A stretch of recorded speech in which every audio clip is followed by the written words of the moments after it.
Good morning student, welcome in online classes of business study class 12th, and today we are discussing a chapter financial management. So financial management means to manage the finance.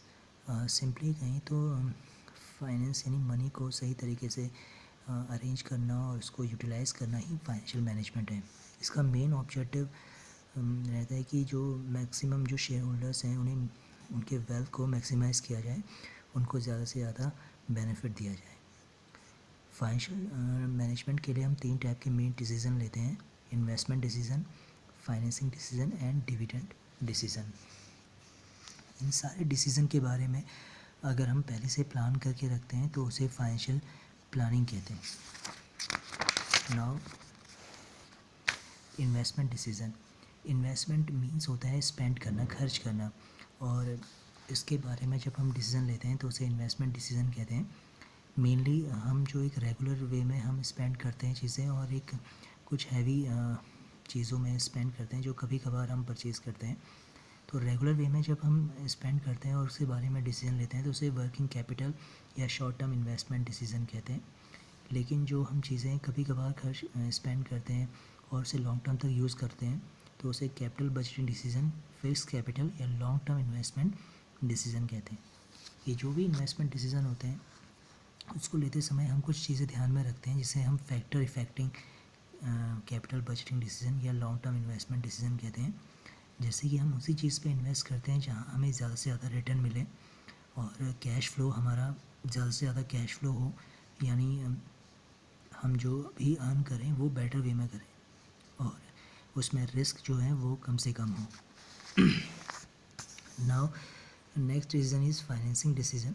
Financing decision means होता है arrangement of finance. इसमें हम decide करते हैं कि हम कहाँ से अरेंज करें फाइनेंस को. 2 टाइप्स के फाइनेंस होते हैं, ऑनर सोर्स और बोरोड सोर्स. ऑनर सोर्स का बेनिफिट ये होता है कि हमें उसे रिटर्न नहीं करना पड़ता और ना ही सिक्योरिटी को सबमिट करनी पड़ती है. बस प्रॉब्लम ये है कि इस सोर्सेज की वजह से हमारे ऑनर्स बढ़ जाते हैं तो इंटरफेरेंस कंपनी में ज़्यादा हो जाता है. Borrowed fund, debenture, bond, loans वगैरह, तो ये जो चीज़ें होती हैं इसमें हमें रिटर्न करना पड़ता है और रिस्क रहता है रिटर्न करना पड़ता है. और इसमें जो प्रॉब्लम्स होती हैं उसमें सबसे बड़ी ये प्रॉब्लम्स रिटर्न वाली ही प्रॉब्लम्स होती है जो फाइनेंशियल रिस्क को क्रिएट करती हैं. और पर एक बेनिफिट ये होता है कि जो बोरोवर्स होते हैं वो कंपनी में इंटरफेयर नहीं करते, वो ऑनरशिप में पार्टिसिपेट नहीं करते हैं. नाउ यहाँ पे कुछ टर्म्स हैं जिसे हम कहते हैं कि जो आपकी चीज़ें यूज़ की जाती हैं. जैसे फाइनेंशियल डिसीजन में क्या क्या फैक्टर्स होते हैं, जैसे कि हम फाइनेंशियल डिसीजन समय देखते हैं कि कहाँ पे रिस्क है. रिस्क जहाँ पे कम होता है उसको हम ज़्यादा प्रेफर करते हैं. फ्लोटेशन कॉस्ट जहाँ पे कम होती है, कैश फ्लो अगर हमारा अच्छा है तो फिर हम बोरोड फंड को प्रेफर करते हैं. ऑपरेटिंग कॉस्ट हमारी कम है तो फिर हम बोरोड फंड को प्रेफर करते हैं. कैश फ्लो अगर हमारा अच्छा है तो बोरोड फंड को प्रेफर करते हैं. और अगर हमारी ऑपरेटिंग कॉस्ट भी कम है तो हमारे पास काफ़ी ऐसी मनी बचती है तो हम बोरोड फंड को प्रेफर करते हैं क्योंकि हम आसानी से इंटरेस्ट पे कर सकते हैं. और यहाँ पे हमें ध्यान रखना है कि यहाँ कैपिटल स्ट्रक्चर में कुछ टर्म्स आते हैं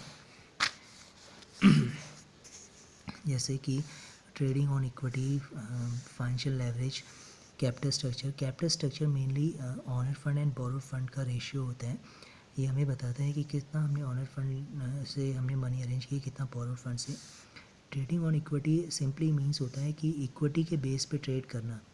मीन्स आपकी इक्विटी का सहारा लेकर आप बाहर से लोन अरेंज करते हैं, वो ट्रेडिंग ऑन इक्विटी होता है. क्योंकि डेप्ट भी बहुत ज़रूरी है और यहाँ पर हमें ये ध्यान रखना है कि डेप्ट हम उतना ही लेंगे जितना हमारे बिज़नेस के लिए बेनिफिशियल है और कोई फाइनेंशियल रिस्क क्रिएट नहीं हो रहा है. फाइनेंशियल लेवरेज डेप्ट और इक्विटी का रेशियो होता है कि डेप्ट हमने ओवरऑल कैपिटल से हमने कितना डेप्ट उठाया है उसको फाइनेंशियल लेवरेज बताता है. सो यहाँ पे कुछ चीज़ें थी. नाउ नेक्स्ट डिसीज़न है हमारा डिविडेंड डिसीज़न. डिविडेंड डिसीजंस में ये होता है कि जो हम प्रॉफिट लेते हैं, कंपनी प्रॉफिट अर्न करती है उसको वो ऑनर्स को बांटती है तो उसी को डिविडेंड कहते हैं.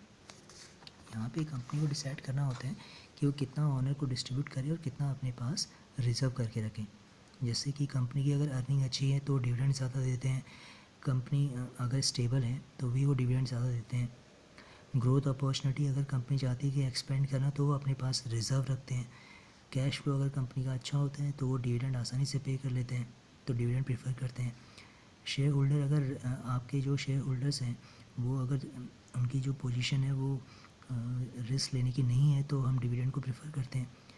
टैक्स रेट अगर कम होते हैं तो यहाँ पे आपको ध्यान रखना है कि tax rate is high the company is likely to pay less dividend, क्योंकि डिविडेंड देने पे कंपनी को टैक्स भी पे करना पड़ता है, तो इसलिए डिविडेंड टैक्स से कोई हेल्प नहीं करता, तो इसलिए टैक्स रेट ज़्यादा होने पर हम रिजर्व रखना प्रेफर करते हैं।